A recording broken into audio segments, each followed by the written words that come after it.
Vamos lá, minha gente. Zé Marco e Adriano para todos vocês, hein?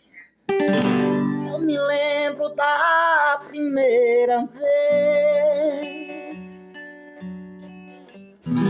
quando me perdi no seu olhar. O coração bateu tão forte, deu vontade de falar. Eu confesso, tive medo de falar.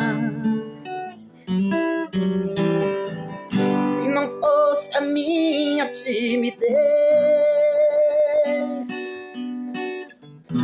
o meu jeito simples de olhar,